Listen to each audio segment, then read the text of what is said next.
उंबरखिंडीच्या त्या लढाईमध्ये शाहिस्तेखानाच्या 30,000 फौजेचा अवघ्या 1000 फौजेनिशी संपूर्ण पराभव करून मराठ्यांना दणदणीत विजयी करणाऱ्या त्या योद्ध्याचं नाव काय होतं? येसाजी कंक. महाराजांनी स्वराज्य स्थापनेची शपथ रायरेश्वराच्या मंदिरात घेतली. त्या मोजक्या सवंगड्यांपैकी एक येसाजी कंक.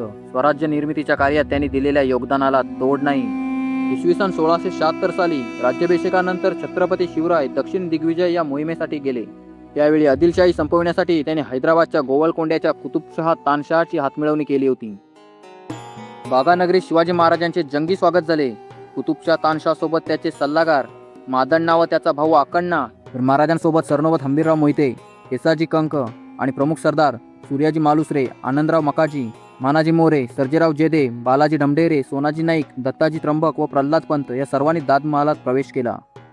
महाराजांनी दादमहालात प्रवेश केल्यानंतर कुतुबशहाने स्वतःहून पुढे येऊन त्यांचे स्वागत केले. हार तुरे सरबत प्राशन झाले. महाराज स्थानापन्न होताच कुतुबशहाने त्याला मगासपासून सतावत असलेला एक प्रश्न महाराजांना विचारला. राजाजी, आपकी शाही फौज देखकर हमें बड़ी खुशी हो गई, लेकिन ताज्जुब की बात है कि आपके पास हाथी नहीं देखा. आणि कुतुबशहाला प्रश्न पडणं साहजिकच होतं, कारण महाराजांची फौज तर मोठी होती आणि पण त्यात हत्ती नव्हतं. आणि हत्ती का नव्हते ते मी तुम्हाला सांगतो. कारण महाराज जास्तीत जास्त युद्ध हे गनिमी काव्याच्या तंत्राने लढायचे. आणि तरी जरी कोणती लढाई लढायची झाली तर सह्याद्रीच्या डोंगर दऱ्यातून लढावी लागायची.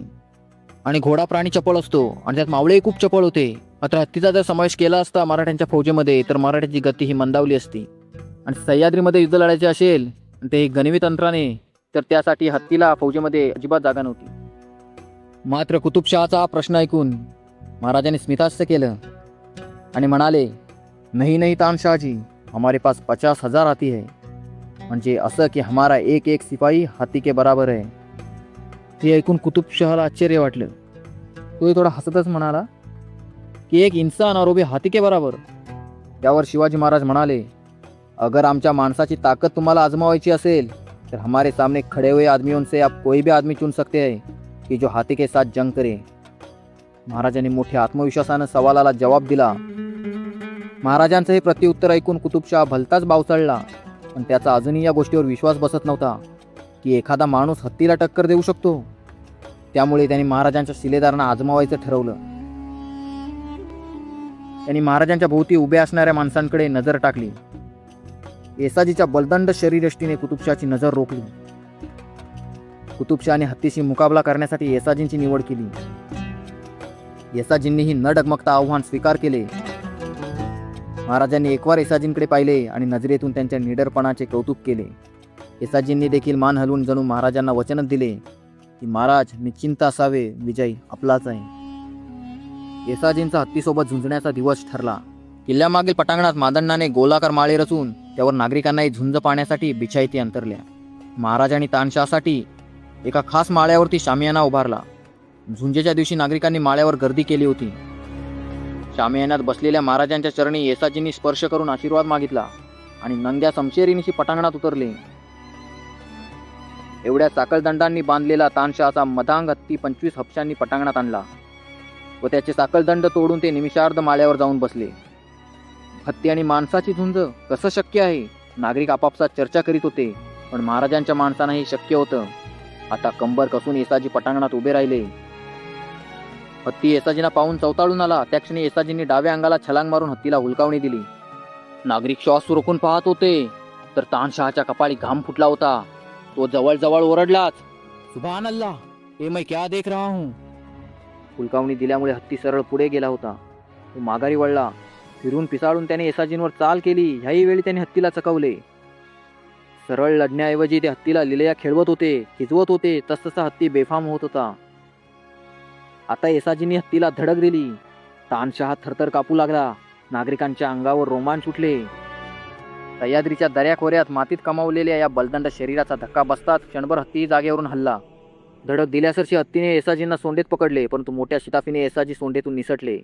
सारी ताकद एकवटून त्यांनी हत्तीच्या सोंडेवर समशेरीचा घाव केला. बघणाऱ्यांना स्वतःच्या डोळ्यावर विश्वास बसत नव्हता. कुतुबशहा तर केवळ तोंडात बोटे घालायचा बाकी होता. येसाजींनी घातलेला घाव हा लढाईतील निर्णायक घाव ठरला. या जबरदस्त घावामुळे तिचा सगळा जोश उतरला आणि त्याने सरळ बाहेर धूम ठोकली. तो परत आलाच नाही. हत्ती आणि माणसाच्या झुंजीत झालेला हा विजय माणसाचा नव्हता, कारण अशी अचाट कामगिरी करणे प्रत्येकाला शक्य नाही. ते विजय होता येसाजी कंक नामक सामर्थ्याचा, त्याच्या रांगड्या हिमतीचा. सर्वत्र टाळ्यांचा कडकडाट होत होता. सर्वत्र येसाजींच्या नावाचा गजर होऊ लागला. येसाजी देखील त्यांना अभिवादन करत होते. इतक्यात त्यांची नजर महाराजांच्या नजरेला मिळाली आणि त्यांची छाती गर्वाने अधिकच फुलली. कारण त्या टाळ्यांच्या कडकडाटापेक्षा त्यांच्या दृष्टीने मौल्यवान होता तो आपल्या राजाच्या डोळ्यात आपल्याविषयी दिसणारा अभिमान. धन्य ते येसाजी, धन्य ती त्यांची निष्ठा. तर मंडळी, ही होती आजची ऐतिहासिक माहितीपर व्हिडिओ. आणि या घटनेबद्दल अजून एक सांगायचं झालं तर तानाजी या चित्रपटामध्ये, त्या तानाजी चित्रपटाचे जे दिग्दर्शक किंवा लेखक असतील, त्याने उदयभानाचं शौर्य मीठ मसाला लावून दाखवण्यासाठी, त्याने फक्त प्रेक्षक खेचण्यासाठी आणि सिनेमा रंगवण्यासाठी हे जे येसाजी कंकांचा पराक्रम तिकडं कल्पकतेने रंगवलेला आहे. आणि ती फक्त त्यांची कल्पना आहे, मात्र सत्यात उतरवणारे येसाजी कंक आहेत. त्यांनी खरोखरच हत्तीसोबत झुंज दिली होती. येसाजी कंकांनी केलेलं पराक्रम उदयभानाने केलंय असं दाखवलेलं आहे. आणि असा आपला मराठ्यांचा गौरवशाली इतिहास आहे, तो जाणून घ्या, म्हणजे बाकी लोकांचं असं फावणार नाही. तर लवकरच भेटूया नवीन व्हिडिओसोबत. तत्पूर्वी तुम्ही जरी आपल्या यूट्यूब चॅनलला सबस्क्राईब केलं नसेल तर सबस्क्राईब करा. त्याने तुम्हाला अशा व्हिडिओज वारंवार मिळत राहतील. तोपर्यंत काळजी घ्या स्वतःची आणि इतरांची. जय शिवशंभो.